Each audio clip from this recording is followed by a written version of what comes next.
Hello, Gator Nation. We are very fortunate to have with us today Jon Reaves, account executive, corporate partnerships with the Jacksonville Jaguars, and more importantly, a University of Florida alum, Bachelor of Science, Sport Management 2011. Yep. Thanks for being here, Jon. Great to have you. Happy to be here. All right, so let's start with just a little bit about your career path. So if Sure. you could walk us through when you graduated UF to what you're currently doing now with the Jaguars. Absolutely. So as you said, I graduated sport management in May of 2011. First job out of college was actually with PepsiCo. So they did some recruiting here on campus at the career fair.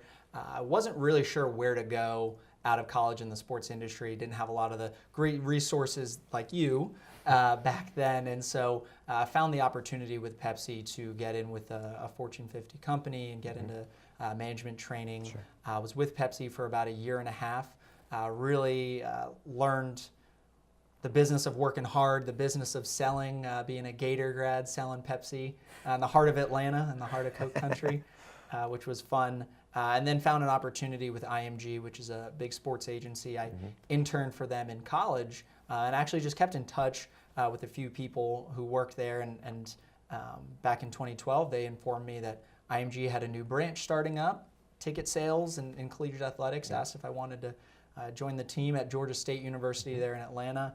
I leapt at the opportunity for a new challenge, try something new, and kind of find my way back into the sports industry.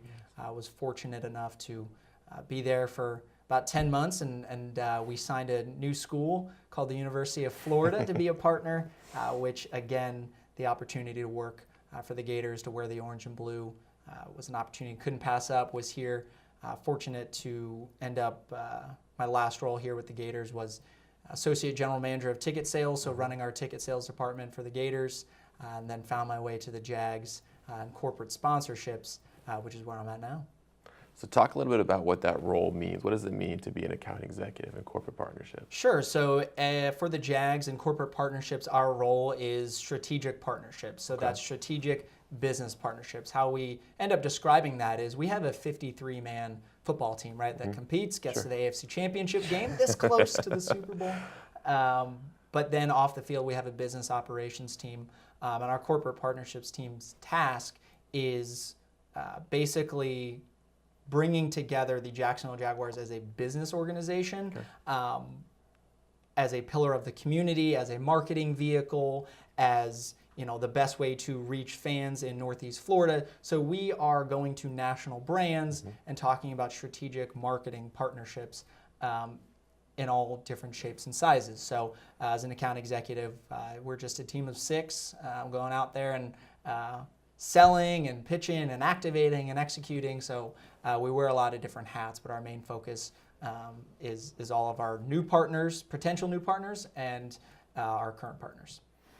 Okay, so that seems like a job with many legs. Yes. And so I'm curious if you could describe, and there probably isn't one, but I'm curious if you could describe what a typical day looks like for you. Sure. So a typical day, depending on where we're at in the year. So for example, here we're about to enter the off season. So it's selling time, right? So some people think that in sports, and for a lot of people this is true, that the busiest season is when the team's actually playing. Now that is true from a physical standpoint. We're working on the weekends, working during games, but really our busy season for myself on the selling side is this off season. So what my role is for the next, say, 8 months is really figuring out prospecting new potential clients. And so prospecting is done through a lot of research, through a lot of staying up to date on what's going on in different industries, staying up to date on what we're doing internally, our business interests. And then obviously the next step of prospecting is actually reaching out, cultivating a relationship with prospects. So that can be, that's everything you think of. That's emails, that's phone calls, that's physically going to meet with a lot of people across the country. So we get to do a lot of travel as well. Okay, sounds like a lot of relationship building. It is. So when we think about corporate partnership or sponsorship, that classic image that comes to mind is of a sign, right, in the outfield wall, or your logo on the scoreboard. Obviously, we know that your partners are demanding more engagement at this point, right? A simple awareness is not enough. So can you talk about how that relationship between sports teams and their partnerships and their partners has changed over the years? Sure, absolutely. So years ago, as recently as 10 years ago, a decade ago, it was easy enough or basic enough to have the static signage you were talking about because it was all about impressions. Okay. I could go to a brand and say, Craig, I've got over 900,000 people coming through Everbank Field. Don't you want your sign right here? And that was probably enough for them. But that's not how things are measured anymore. What's changed is we've changed as consumers. Sure. I've changed, you've changed, how we consume things, and what we expect out of brands that we want to buy and experience. And so for the brands, they have to figure out a new way to reach their consumers. How do we get Craig to buy something other than just seeing our brand now? So for us, trying to get the brands to work with us, we have to be proactive about how do we help our partners develop an emotional connection to our fans, right? So how do we help our fans experience and engage with our partners' products or brands? That's what our task is every day, and it's changing every single day, which is great. It keeps us on our toes, and helps us be different. But that's what brands look to us now, is because sports teams are great. They're a point of passion for a lot of people. And so brands are looking to target that emotion, that passion emotion, and replicate it to how you should feel about their brand by bringing them together. Okay, so I'm guessing that the pursuit of a partner and those experiences differ based on market, right? Sure. I'm thinking Jacksonville is very different than New York, is very different than Chicago. So I'm curious if you could share one or two really specific examples of maybe what that looks like in the Jacksonville market for you all. Maybe what kinds of experiences you've created for a partner that has allowed them to engage with consumers. Perfect. So it's a great way of thinking because Jacksonville is never going to be New York. We're never going to be in a market, and that's okay. So the beauty of it is it kind of gives us the ability to throw a blueprint out the window. We get to think creatively, so we get to go to these national brands and say, hey, it doesn't matter what you've done or what's been done in the past. We want to create something new for you. So a couple good examples.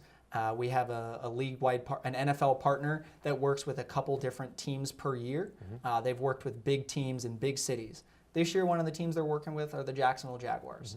Now, it's probably surprising for a lot of people to hear at first, but the reason why they chose us is because we're willing to think outside the box. That's a cliche, but how that conversation happened was we went to them and we said, what do you want to do? What's the ultimate goal here, whether that's engaging with the consumers?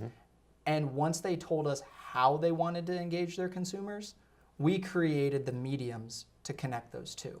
So for example, if they wanted to reach leaders in the automotive industry in the Southeast that are working at auto aftermarket stores, how do we bring those two together? Well, the Jaguars are a great medium.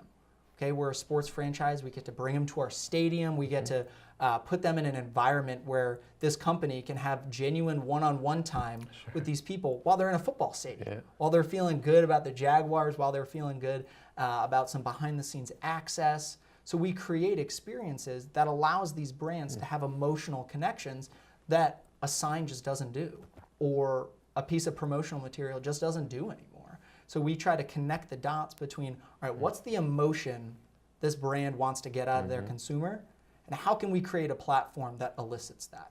So is it awareness? Is it trust? Is it belief, curiosity? And how can I create a platform that allows these consumers to feel that about that brand? Just to piggyback on that answer, I'm curious, as you have these conversations with potential clients, do you find it's the client side or your side that really sort of brings ideas to the table? As that example you just shared, it really seemed like the client had ideas and you were the ones that sort of said, yes, we'll figure out how to make this happen. But I'm curious where that creative comes from typically, or if it just depends on the conversation. Yeah, it's a little bit of both. So oftentimes you do enter a conversation where maybe they have some ideas stored up, they haven't been able to activate somewhere else, and we love when that happens, when they're like, boy, we'd love to do this, and the Jaguars can be that partner to make it happen. And other times it's a little bit more preliminary where they say, hey, this is maybe what I want to accomplish in terms of an emotional connection. And we really do all the legwork in creating that. So it depends on the partner, but you have to be prepared for either situation. It ends up being a little bit of both no matter what, because very rarely are we just take it and plug it in and make it happen. we'll always add our spin to it and try to build upon what their ideas are. I love that. I love that. Again, it sounds like it comes down to relationship building, right? It all comes from understanding what they're looking for and really developing that trust. And we partner with people that believe in the Jaguars, right? They believe in what we're able to do for them. Oftentimes they believe in me or my team or my boss and what we're able to do for them. Before we even get into assets or platforms, they believe that the Jaguars are the right partner and we'll figure out the right platform for them. So you talk a lot about this emotional connection, right? And you're really selling this, the Jaguars and the value that you add. So you obviously have to couch this in the conversation of the Jaguars are an organization within the NFL. And obviously the NFL is facing some controversial issues with player safety, player protests. I'm curious if and how that's impacted your ability to do your job. So it's definitely impacted it, and usually how people ask that question is it good or bad? And I wouldn't say it's either, and the reason why it's neither, because what the result of the protests or some of the things that have happened in the NFL, for us in my world, has been opening a conversation, right? And so it opens a conversation with our partners that from there, each team or each person has the ability to make it a good or bad interaction. What it's done for us on our side is reminded us that these partnerships that we're in good times, they have great results from it, right? Everybody likes to be associated with a winning brand. But sometimes when things aren't going as well, sometimes maybe we forget that our partners, say a grocery store partner or someone that's putting our logo on their product, people are associating our brand with their brand. And so it opened a conversation with our partners about, all right, what are we doing out in the marketplace together?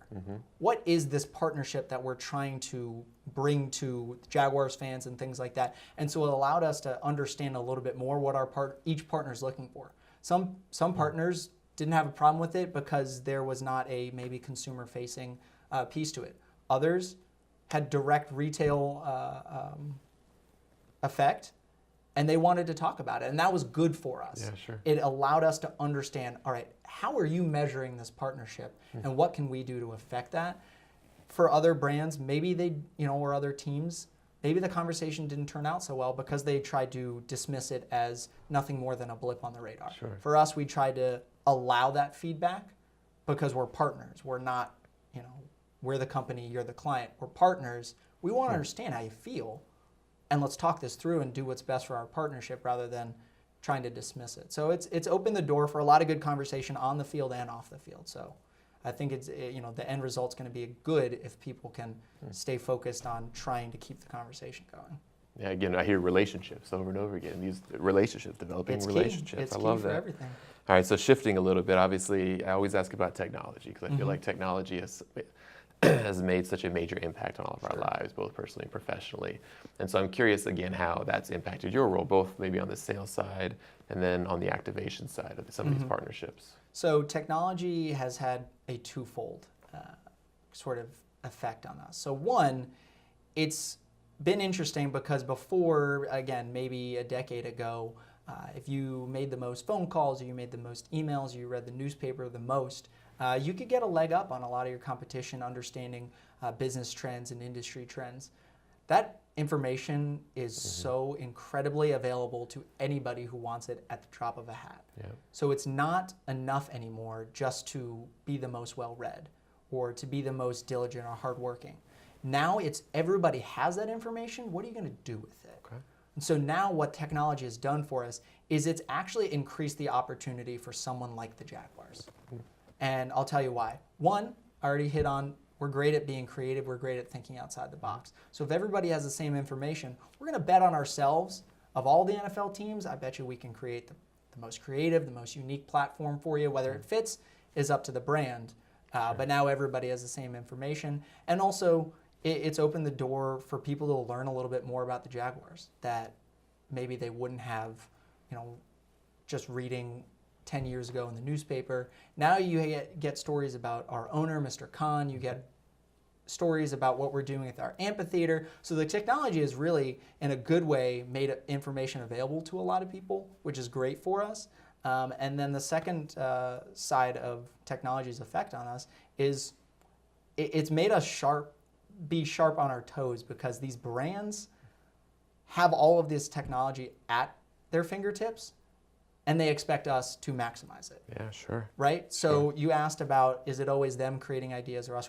Well, a lot of times they say, well, John, social media is great. How do I monetize it? Sure, right? Sure. Digital content's great, John. How do I monetize it? And so it's helped us in a good way. It's created a lot of assets, but it's created assets that you better be sharp.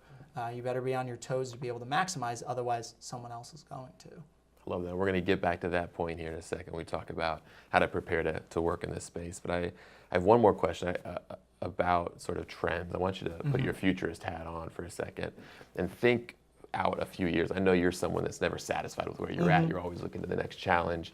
And so I'm curious what that next trend is going to be, the next challenge that you all are going to face in that corporate partnership space. Or to rephrase it, what is this going to look like in 5, 6, 7, 8 years? Well, it's already starting now to get even more granular. So I talked about a decade ago, it was enough to have a static sign or what have you, and now it's more of an emotional connection that people have to their team. But again, it's no secret these days with social media, and it's been going for quite a while, people are just transitioning now and putting their eggs in the basket of influencer marketing. Sure. So now instead of just a team, maybe we just need a player. Maybe I just need one player to put a couple posts on social media, and that's enough awareness because people like said player, and they'll see him or her experiencing it, and that's enough of an emotional connection for them. So as a team and as an organization, what we have to do is our players are great assets for us.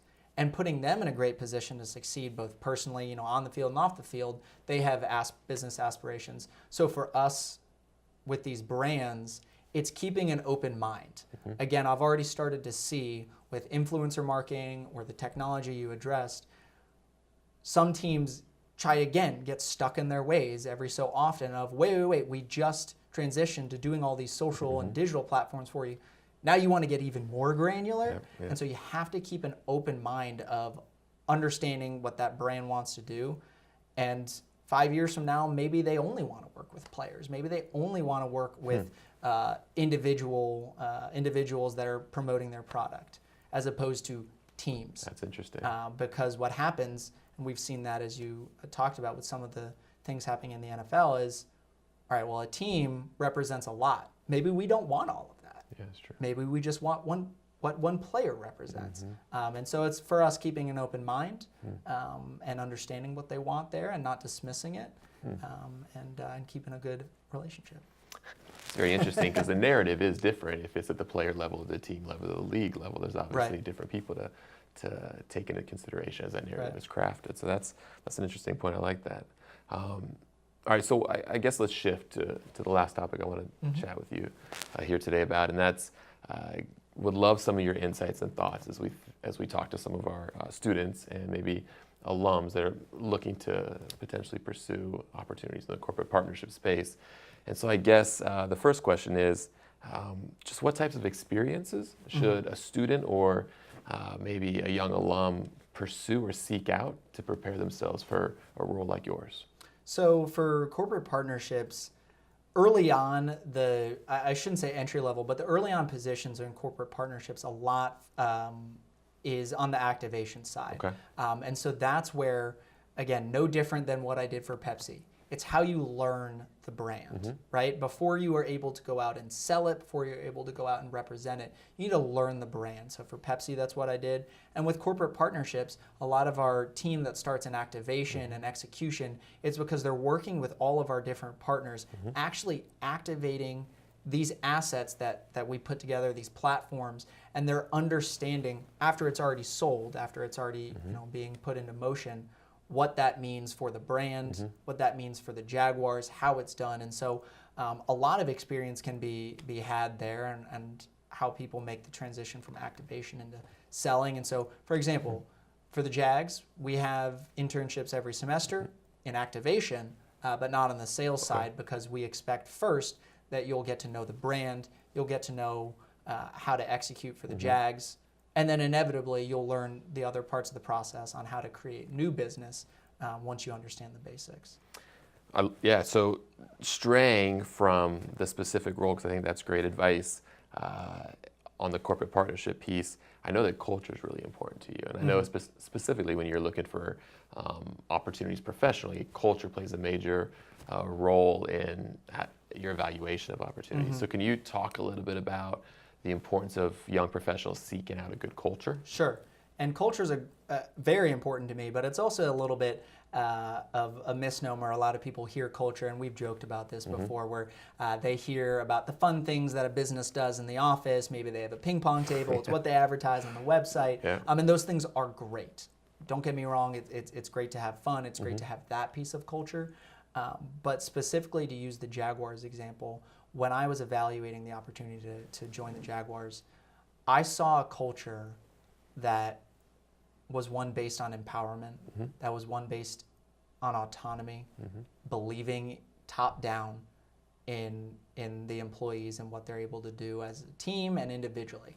And so that piece of culture was important to me because I wanted to think for myself. I wanted to create these big ideas and have someone just give me limitless autonomy to go out there and get it. And that culture is important for me personally. Now, it's different for every person. So for young students seeking out a next opportunity, I've talked about seeking out a challenge. I've talked about surrounding yourself with good people and people who want to make you better. But when you evaluate culture, it's a little bit tougher because you have to ask yourself, not just, all right, is it a competitive environment or the normal questions you get? You have to ask yourself, all right, for me to be most successful in this role, what do I need to be surrounded by? And that's going to be different for every person. Is it constantly working as a team? Is it a management structure that allows you a lot of face time and interaction? And people have to evaluate that for themselves. But that's the piece of culture that's important to me beyond just the fun aspects and the resources and the work-life balance they give you. It's what are they doing to make sure that you are going to be successful in your role? So it's the investment in you professionally, not just in your ping pong game. That's exactly. important. And hey, I can play some ping pong, but that's not helping me be better at my job. That's just helping me have a good time. So I guess we'll close on this. I'd love for you to share your go-to, here's my piece of advice for anybody that wants to work in sport. What's that go-to piece of advice that you share? Chase down every single connection and interaction you have. Chase it down with reckless abandon. I've told you before, every single thing that I've had happen in my professional career, it's because someone along the way was willing to help. Someone along the way was willing to stop, help me understand something, right? But that's not enough. There's wonderful people out there that are willing to help, but they also have jobs, they have lives, they have things to do. So you have to ask. You have to go find those people. You have to chase them down and say, don't forget about me. I'd really love to learn about this.